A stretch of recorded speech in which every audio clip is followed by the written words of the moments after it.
Here's a little segment I like to call myth or reality. First, I'm going to talk about home buying. Do you really need a real estate agent to help you buy a home? Especially with the lawsuits that just got settled with NAR, you do not need a real estate agent to buy a home anymore. Technically, you never did, but now it's easier than ever to go at it alone. Now, there are some things that you're going to need to think through if you choose to go this route. First, you're going to need somebody to help you show homes. You can go to open houses or you can go directly to the listing agent, but you need to make sure that you have somebody who's looking out for your best interests when you're checking out properties. Next, you need to be able to negotiate the deal on your own. There's so much more than just the purchase price when it comes to a real estate transaction. You need to know how to get your deposit back if something goes south with the deal, exactly what contingencies you have in place, and the timelines for those contingencies. And you need to be able to negotiate in a way that actually benefits you at the end of the day. Too many people get into negotiations and then settle on a price that they're really excited about. And then once they get into the contract, they realize that there were a bunch of hidden fees and costs that the seller slipped in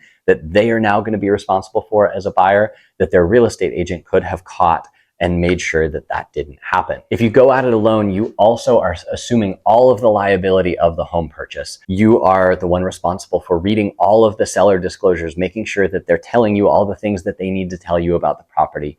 You're making sure that any easements or zoning issues or potential encroachments on the property are understood and worked through. You need to be able to read all of the legal documents and contracts that have been written up to make sure that you're protected. All of that liability now falls on you as the home buyer. You can absolutely do it, but it's something that you need to understand because it can cost you tens of thousands of dollars if you screw one of those things up.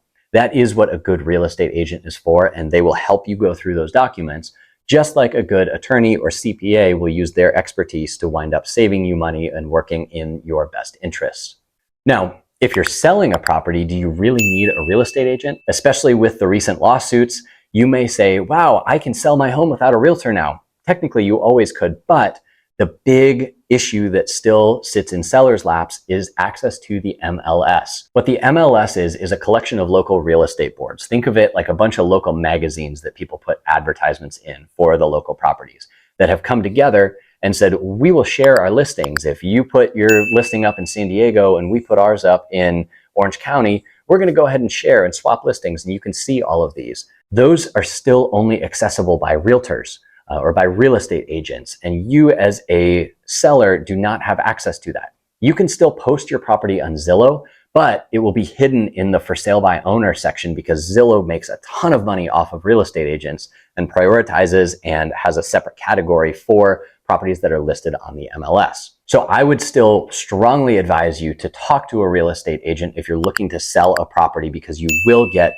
the exposure that you're promised. You will get more eyes on your property. You will have representation who can help with showings and open houses and negotiate on your behalf. Because whether you like it or not, real estate is emotional, and having a third party involved who can keep you from taking a lower offer than you otherwise could get, or helping you through the process of selecting the best offer, will wind up paying for itself. I helped a lady list a house locally where I am, and we had a great offer come in on our first week on the market. We got an offer at $1.4 million. It was relatively clean. It was close to her asking price. And she was like, hey, should we take this? This looks really good. I said, hey, let's hold off. Let's give it a week. Let's see how other offers come in. And lo and behold, we had 4 other offers that came in over that next week. We had a few great offers that were $50,000, $75,000 above that $1.4 million offer. And then we had one that just came in and blew it out of the water at over $1.5 million. Had she been selling the home on her own, she probably would have gotten excited and said, yes, let's take the $1.4 million offer. That looks really good. But because she had an agent who was able to help her walk through the process and be unemotional about it, she was able to make over $100,000 more, which was way, way more than the commission that I made on that property. So if you're looking to sell, finding a great realtor does make a world of difference.